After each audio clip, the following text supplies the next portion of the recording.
कर्मों की सजा। एक भिखारी रोज एक दरवाजे पर जाता और भीख के लिए आवाज़ लगाता, और जब घर का मालिक बाहर आता तो उसे गंदी गंदी गालियाँ और ताने देता। मर जाओ, काम क्यों नहीं करते, जीवन भर भीख मांगते रहोगे। कभी कभी गुस्से में उसे धकेल भी देता, पर भिखारी बस इतना ही कहता, ईश्वर तुम्हारे पापों को क्षमा करे। एक दिन सेठ बड़े गुस्से में था, शायद व्यापार में उसे घाटा हुआ था। वो भिखारी उसी वक्त भीख मांगने आ गया। सेठ ने आओ देखा न ताओ, सीधा उसे पत्थर से दे मारा। भिखारी के सर से खून बहने लगा। फिर भी उसने सेठ से कहा, ईश्वर तुम्हारे पापों को क्षमा करे, और वहाँ से जाने लगा।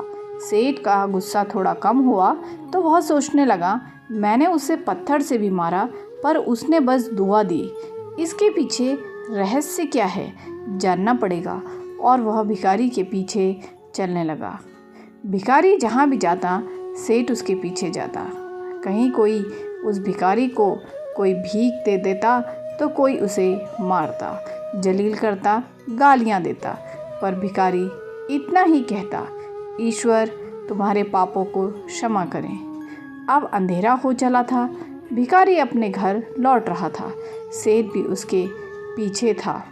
भिखारी जैसे ही अपने घर लौटा, एक टूटी फूटी खाट पे एक बुढ़िया सोई थी, जो भिखारी की पत्नी थी। जैसे ही उसने अपने पति को देखा, उठ खड़ी हुई और भीख का कटोरा देखने लगी।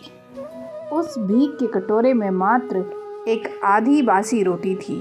उसे देखते ही बुढ़िया बोली, बस इतना ही, और कुछ नहीं। और ये आपका सर कहाँ फूट गया? भिखारी बोला, हाँ, बस इतना ही।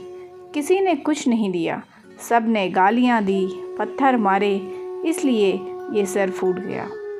भिखारी ने फिर कहा, सब अपने ही पापों का परिणाम है। याद है ना तुम्हें, कुछ वर्षों पहले हम कितने रईस हुआ करते थे, क्या नहीं था हमारे पास, पर हमने कभी दान नहीं किया। याद है तुम्हें वो अंधा भिखारी?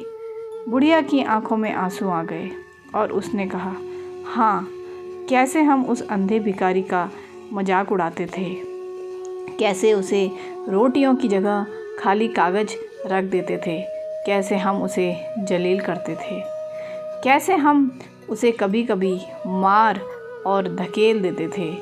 अब बुढ़िया ने कहा, हाँ, सब याद है मुझे, कैसे मैंने भी उसे राह नहीं दिखाई और घर में बने नाले में गिरा दिया था। जब भी वह रोटियां मांगता मैंने बस उसे गालियां दी। एक बार तो उसका कटोरा तक फेंक दिया। और वो अंधा भिखारी हमेशा कहता था, तुम्हारे पापों का हिसाब ईश्वर करेंगे।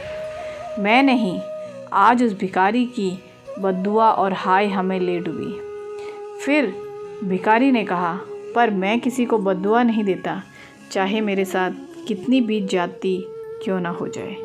मेरे लब पर हमेशा दुआ रहती है।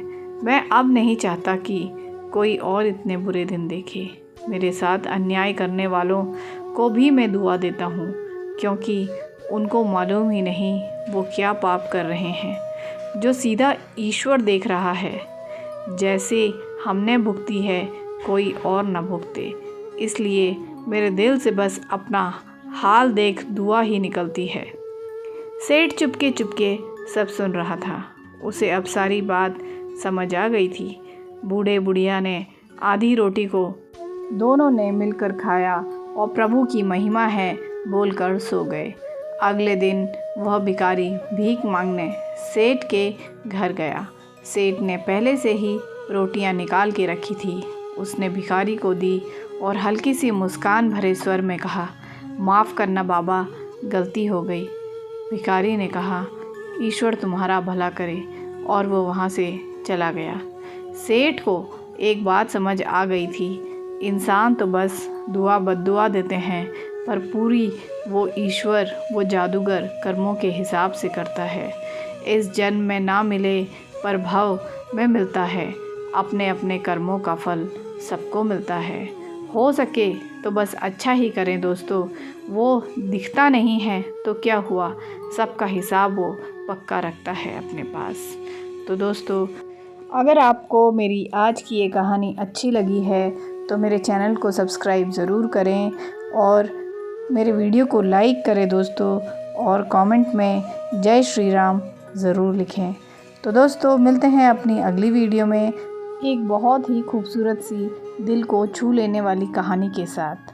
तो तब तक के लिए बाय बाय और टेक केयर दोस्तों।